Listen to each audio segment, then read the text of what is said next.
자, 같이 한번 볼게요. 오늘 경제 논리와 정치 논리 이렇게 이제 지문 볼 건데 그 전에 그 영역별 글들의 특성, 인문 예술 분야와 사회 문화 분야 글의 특성을 한번 먼저 살짝 짚어보고 지문을 보도록 하겠습니다.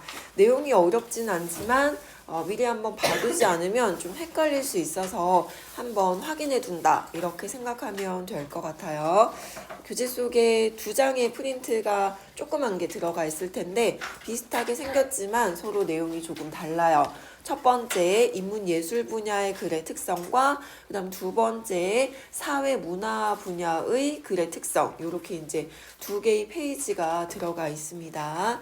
자, 먼저 인문예술 분야의 글의 특성 글인데 요거는 우리 시험 범위에서 순자의 성악설 지문과 관련된 개념, 이론 편이다 라고 생각해 주면 됩니다. 인문 분야 글이라고 할 수 있는데 순자의 성악설은 인문학은 인류의 사상이나 또는 지혜를 탐구하는 활동 영역의 글들을 인문 분야의 글이라고 하죠. 그리고 예술 분야의 글은 아름다움을 표현하는 창조 활동, 예술의 이제 개념이라고 할 수 있는데 이러한 인문 분야 그리고 예술 분야의 글들은 인문학적 상상력과 논증을 바탕으로 우리가 이제 그 성격을 떠올려 주면 되겠다. 인문학적 상상력 그리고 논증을 바탕으로 이루어지는 행위 그러한 영역의 내용을 글로 서술한 것이 인문예술 분야의 글이다 라고 보면 됩니다. 이 글들 속에는 인문학적인 세계관, 생각이라든지 또는 예술적인 삶의 문제를 대하는 인간의 태도, 성찰 이러한 것들이 담겨 있는데 특징을 보면 좀 개성적이다라고 떠올려주면 되겠습니다. 약간 그 글쓰기만의 독특함, 개성, 관점, 시각 이런 것들이 좀 반영되어 있는 것이 특성이다 라고 보면 되겠다. 좀 주관적인 그러한 견해라든지 내용도 나타날 수 있다 라고 생각해 주면 되겠습니다. 개성적이다. 그 사람만의 관점, 시각이 나타나 있다 라고 보면 되겠어요.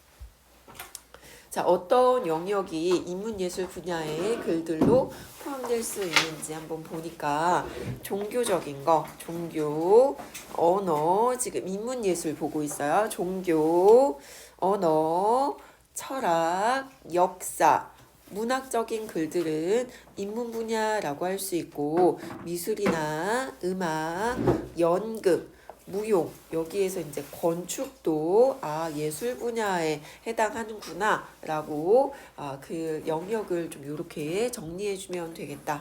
인문예술 분야의 글들은 이러한 내용 종교적인 거, 언어적인 거, 철학, 역사, 문학적인 거 이런 거는 인문 분야라고 할 수 있고 미술, 음악, 연극, 무용, 건축 예술 분야의 글이다 라고 영역 구분해 줄 수 있습니다. 이러한 글들을 읽을 때 방법을 살펴보니까 배경 지식 어느 정도 만약에 내가 좀 알고 있다면 그러한 배경 지식 적극적으로 활용해서 독해해 주면 좋겠다. 구체적인 현실과 관련 지어서 또는 내가 알고 있는 작품들과 연계해서 읽어주면 더 좋다.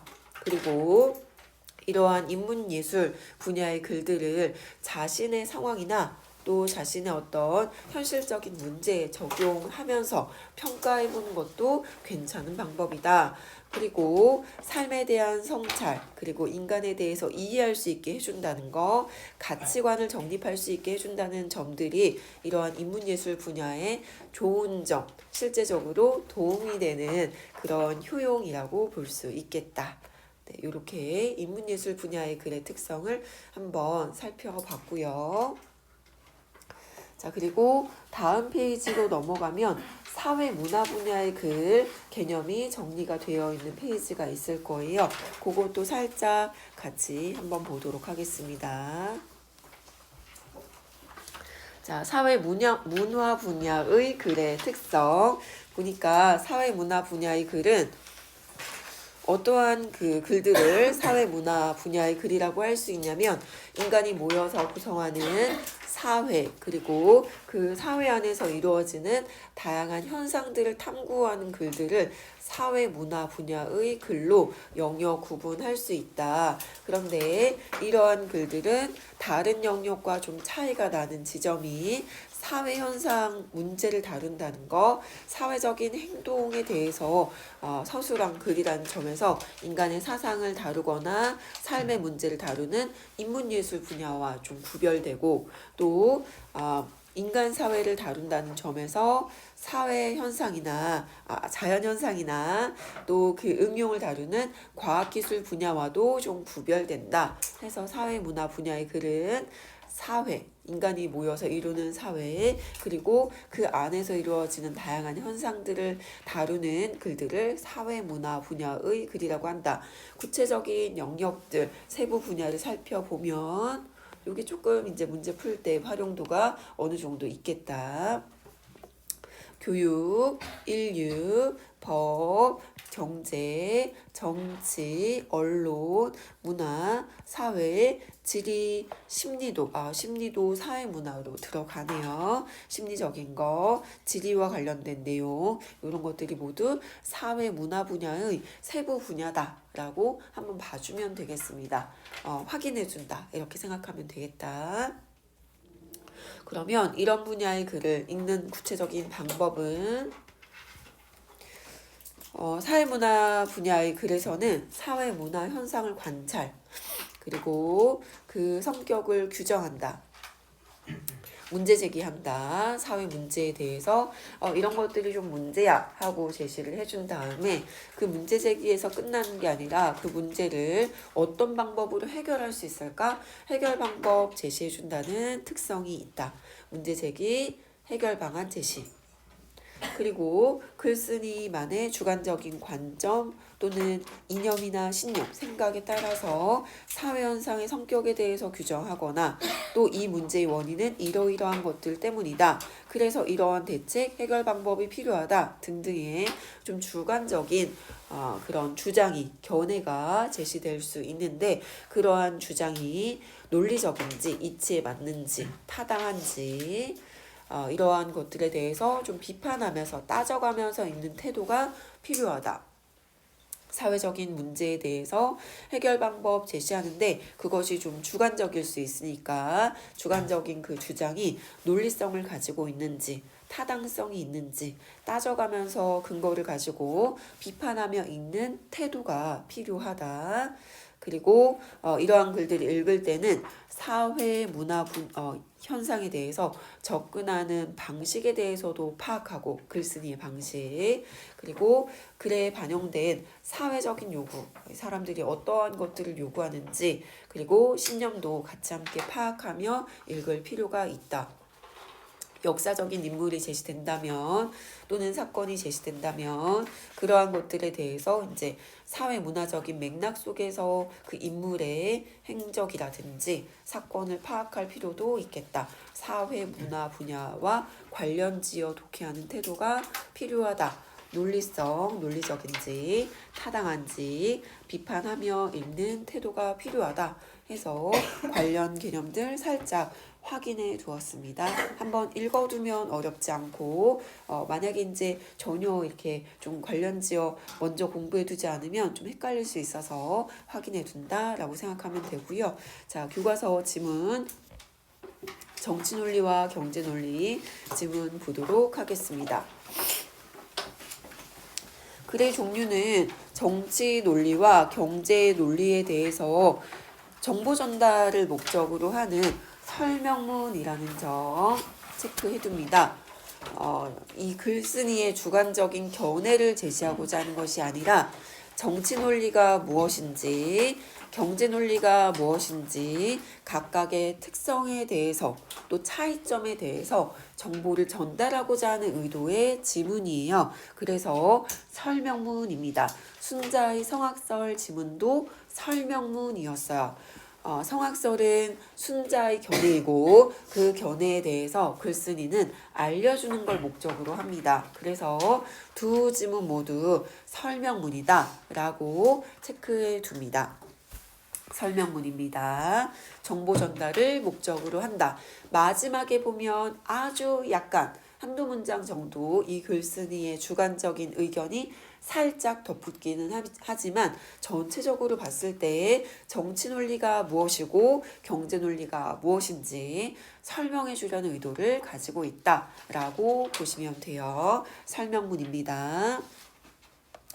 자, 주된 제재는 설명하고자 하는 대상은 정치 논리와 경제 논리인데 그것의 차이점, 둘의 성격의 차이점이 무엇인지 대조적으로 제시를 해주고 있고요. 그리고 적절하게 이 정치 논리와 경제 논리를 활용하기 위해서는 어떤 방법이 필요한지, 그렇게 적절하게 활용하는 게 우리 현실에서 왜 필요한지 필요성을 제시해주는 지문이에요. 주로 각각의 특성들을 좀 대조적으로 설명해 주는 게 주된 내용이고 어떨 때 활용하면 되는지 각각 적절하게 이렇게 활용하는 게 왜 필요한지 살짝 마지막에 제시를 해줍니다.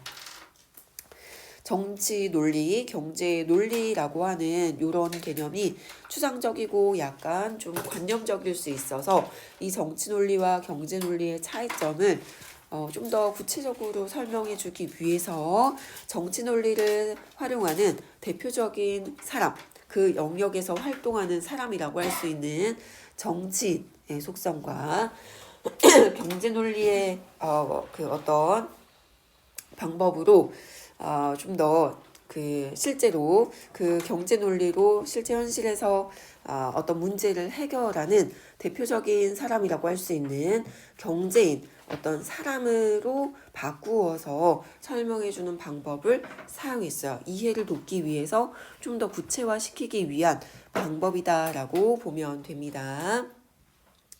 논리라고 표현하면 좀 추상적일 수 있으니까 이런 논리로서 살아가는 인물들, 사람들로 바꾸어서 설명을 해줬어요. 정치인과 경제인으로 바꾸어서.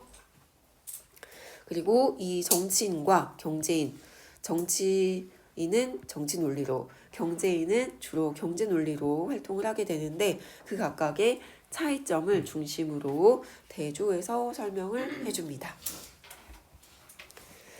자, 실제 우리가 현실에서 공공부문의 정책 결정 과정에 정치 논리를 적용한다면 어떻게 이 정책을 결정할 수 있을까? 또 경제 논리를 적용한다면 어떤 그 가치를 우선으로 떠올려서 적용을 해가지고 정책을 결정할까? 이렇게 정치 논리와 경제 논리의 특성을 설명해주는 지문입니다. 자, 살펴보겠습니다. 한 사회에서 정치, 경제와 관련된 문제는 정치적으로 그 문제에 대해 접근하느냐 또는 경제적으로 접근하느냐에 따라서 보는 시각, 관점 또 가장 우선 가치를 두는 것이 달라질 수가 있다. 정치 논리에서는 중요하게 바라보는 가치가 공평성이다. 공평성, 서로 평등하게 그 한정된 자원을 나눠 가질 수 있게 하는 것, 그것을 중요한 가치로 바라보고 또 한편으로 경제 논리로 접근한다면 효율적인 것, 비용 대비 효과가 가장 높이 나타날 수 있도록 하는 것, 그것을 중시하는데, 효율성을 중시하는데 두 기준 가운데 공평성과 효율성 가운데 어떤 것을 더 중요하게 생각하느냐에 따라서 이 정치, 경제와 관련된 문제에 대한 이인식도 달라질 수 있고 또 해결 방법도 다르게 접근할 수가 있다. 그래서 정치적인 논리로 접근하느냐, 경제적인 논리로 접근하느냐, 공평성을 우선적인 가치로 여기느냐, 효율성을 우선적인 가치로 여기느냐에 따라서 문제에 대한 인식 달라지고 해법도, 해결 방법도 다르게 떠올릴 수가 있는데, 각각 이제 정치 논리가 무엇인지, 경제 논리가 무엇인지 좀 더 부연 설명을 해보면, 정치 논리는 누구에게 얼마를 균등하게, 공평하게 자원을 배분할 때 중요하게 다루는 가치가 분배, 동일하게 나누는 것, 균등하게, 평등하게 나누는 측면을 중요하게 생각한다. 정치 논리에서는 공평하게 나눠 가지는 것을 중요하게 생각하는 반면, 경제 논리에서는 비용 대비 가지고 있는 것이 한정적이라면 그것을 가장 효과가 크게 나타나도록 나눠 가지는 것을 중요하게 생각한다. 최소 비용으로 최대 효과가 나오도록 나눠 가지는 것을 중요하게 생각하는 경제 원칙에 입각한 자원 배분의 논리가 경제 논리다라고 볼 수 있습니다. 효율성을 중요하게 생각한다. 최소 비용, 최대 효과. 비용은 적게 들이되 효과가 가장 크게 나타날 수 있도록 나눠 가지는 것을 중요하게 생각한다. 최대의 효과. 비용은 최소한으로.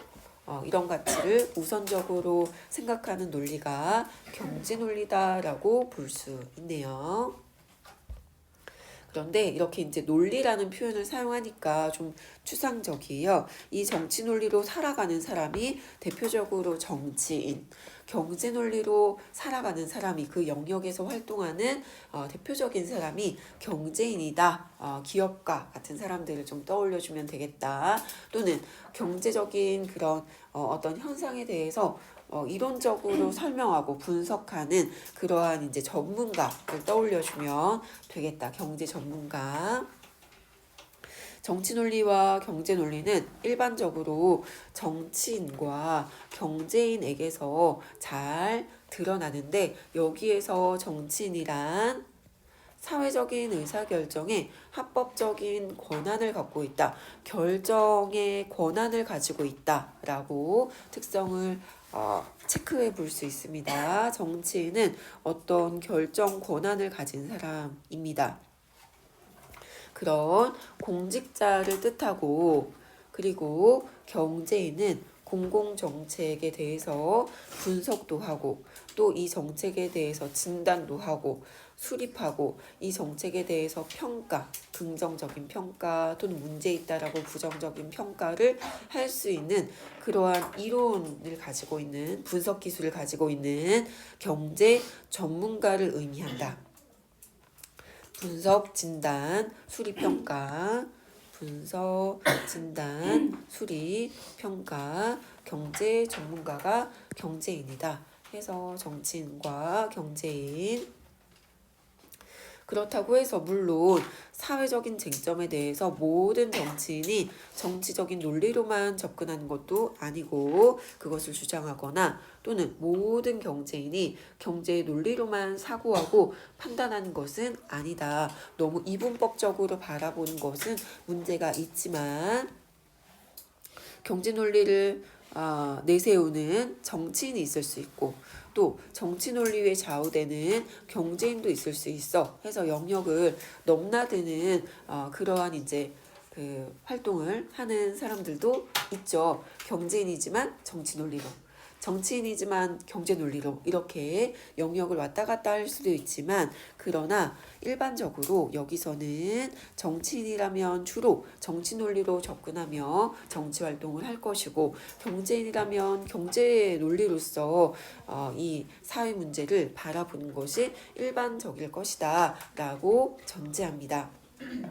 각각 정치인이라면 정치 논리로, 경제인이라면 일반적으로 경제 논리에 기초해서 사회 문제를 바라본다라고 우리 한번 가정해보자. 이를 통해서 정치인과 경제인의 기본적인 발상, 어떤 생각을 하면서 이 사회 문제를 바라볼 것인지, 정책을 바라보고 평가할 것인지, 그리고 그들이 정치 활동을 할 때 또는 경제 활동을 할 때 어떤 환경에 처해 있는지 그 속성을 비교해 본다면 그들의 주장에 담긴 정치 논리의 특성, 경제 논리의 특성에 각각의 차이점, 어떤 점이 좀 다른지를 살펴볼 수 있을 것 같다 해서 정치인의 정치 논리와 경제인의 경제 논리를 살펴보면서 이런 지점이 좀 다르구나 한번 정리해 보도록 하겠습니다.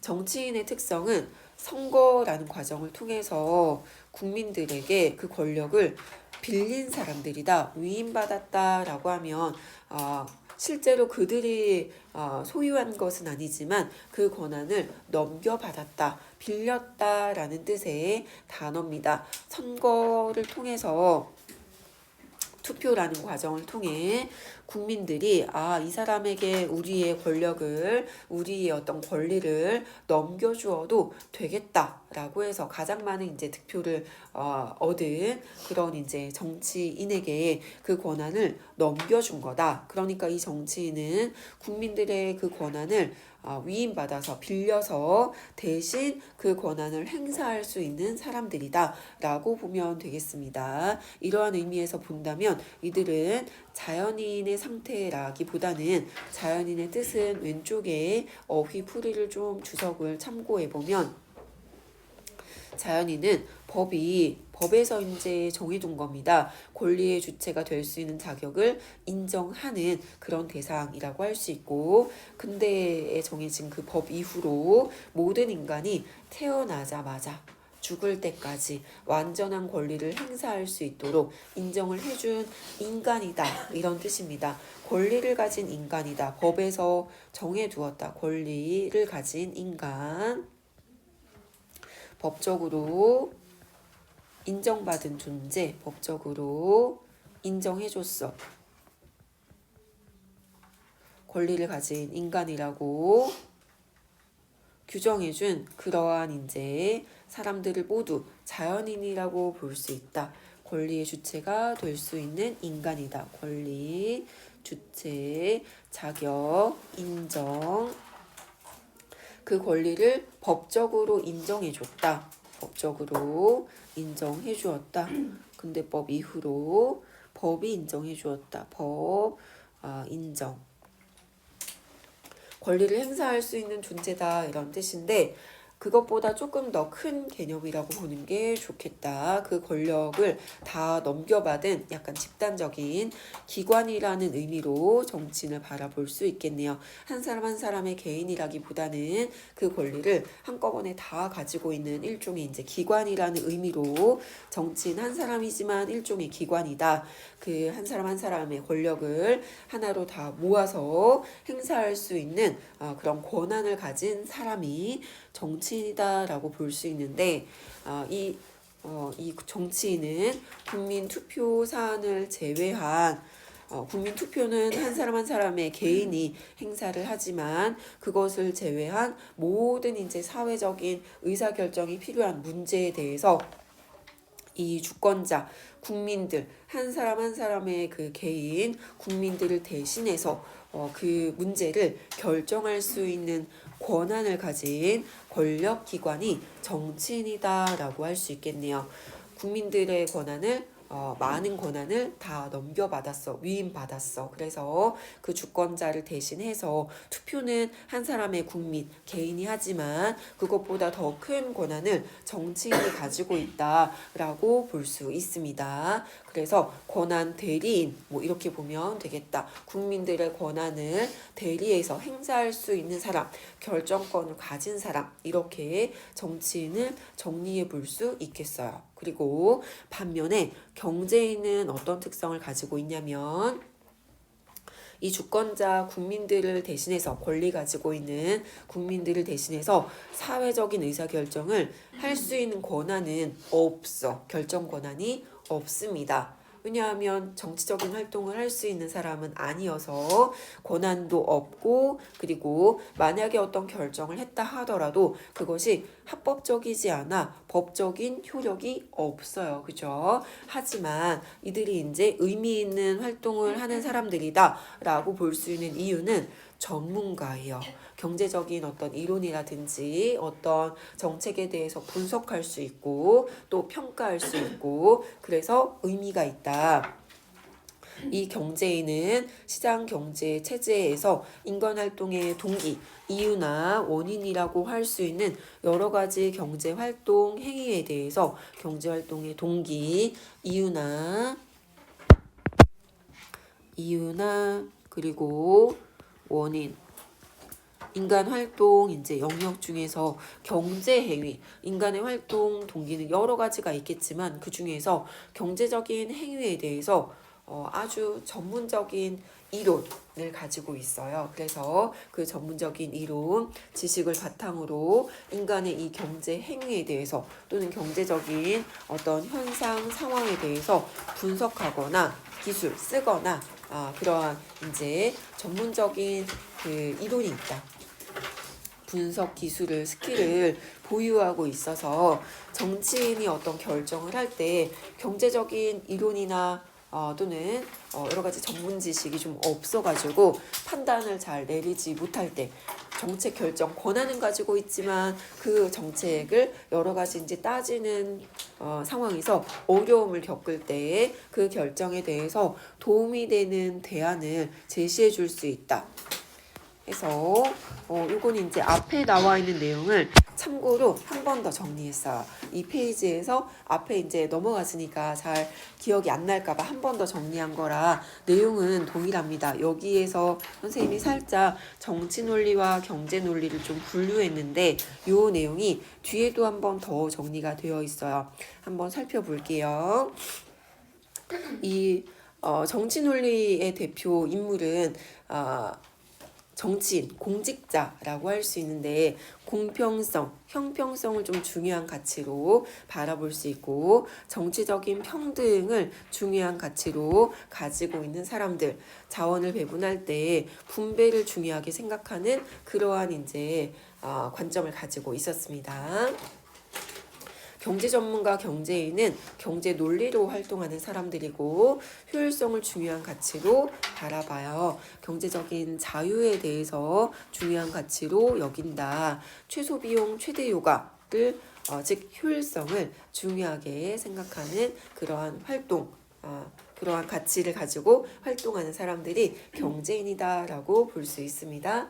그런데 이 경제인은 정책을 결정하는 당사자는 아니기 때문에 대안 선정에 대해서 궁극적인 책임을 지지는 않는다. 책임은 누가 지냐면 그 결정 권한을 가지고 있는 정치인이신다. 그죠? 거기에 대해서 다만 전문적인 지식을 가지고 조언을 해줄 수는 있다. 이거는 효율적이고 이 정책은, 이 대안은 효율적이지 못합니다. 라고 여러 가지 전문 지식을 동원을 해가지고 조언을 해줄 수 있는 사람이 경제인이다. 근데 그런 조언을 할 때 효율성을 중요한 가치를 가지고 이제 조언을 하겠죠. 분석하고.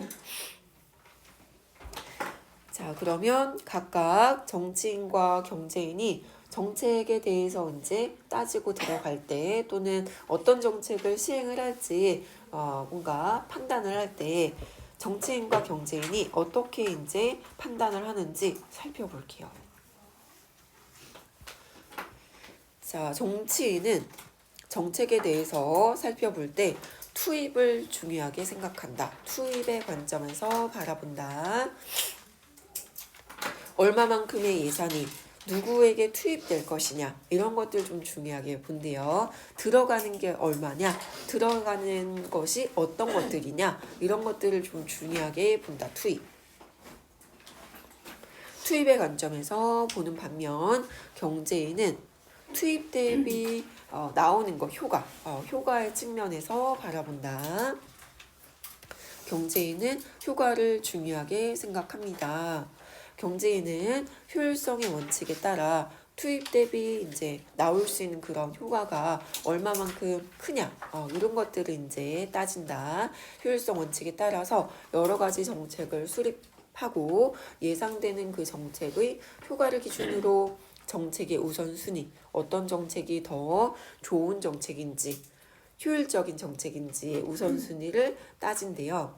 그러나 정치인의 입장에서 보자면 정책이 미래에 가져올 효과, 경제인의 이 효과를 중요하게 생각을 했는데 정치인 입장에서 보면 그 효과라는 게 아직까지 미래의 일이기 때문에 확인할 수가 없다라고 생각을 한답니다. 효과는 정확히 측정하기가 어렵다라고 정치인은 바라봐서 미래에 가져올 효과는 정확히 측정하기 어렵다라고 생각을 하면서 한편으로 이 미래에 정확하게 예측하기 어려운 그 효과에 비해 어느 지역에 얼마만큼의 예산이 또는 어떤 것이 재화가 어떻게 들어가는지는 딱 들어가는 그 바로 이제 현재 확인이 가능하기 때문에 그래서 이것을 더 중요한 요소로 생각을 한대요. 어떤 지역에 어떤 정책을 시행을 했었고 과거에 이미 이제 확인이 된 그런 데이터 그리고 어느 정도의 자원이 또는 예산이 투입이 되었었는지 이런 것들은 정확히 확인이 가능하지 않냐.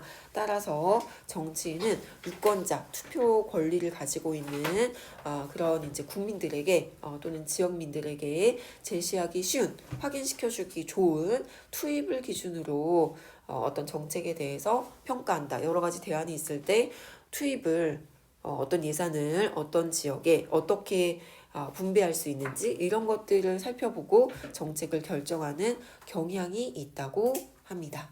그래서 정치인이 중요하게 생각을 하는 건 투입이다. 주로 예산을 중요하게 바라본다라고 볼 수 있습니다. 왜냐하면 정치인의 정치 생명, 정치 활동에 있어서 중요한 요소는 유권자들의 지지이기 때문이다. 자기를 지지해주는 사람들에게 얼마나 어필할 수 있는지 이런 것들을 기준으로 정책을 판단한다라고 볼 수 있네요. 정치인은 유권자, 투표 권리를 가지고 있는 그런 이제 국민들, 지역의 사람들의 성향을, 요구를 계속 의식해야 되는, 신경 써야 하는 그러한 입장이지만 환경 속성을 살펴보자면 정치인은 그런 환경에서 활동을 할 수밖에 없는 사람들이고 그리고 경제인은 그런 것들에 대해서 별로 신경 쓰지 않아도 되는 오히려 자유로운 그런 입장이다 해서 우리 앞에서 살펴보면은 각각의 그 경제인과 정치인이 처해 있는 환경의 속성 살펴볼 필요가 있다라고 했는데 환경 속성에서 차이가 납니다.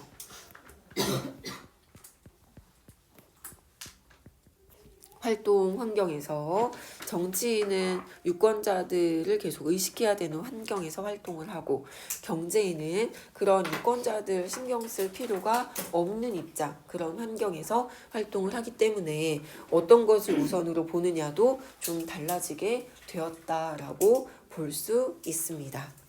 자, 그러면 여기까지 좀 살펴보고 잠깐 쉬었다가 이후 내용 이어서 보도록 하겠습니다. 잠깐 쉴게요.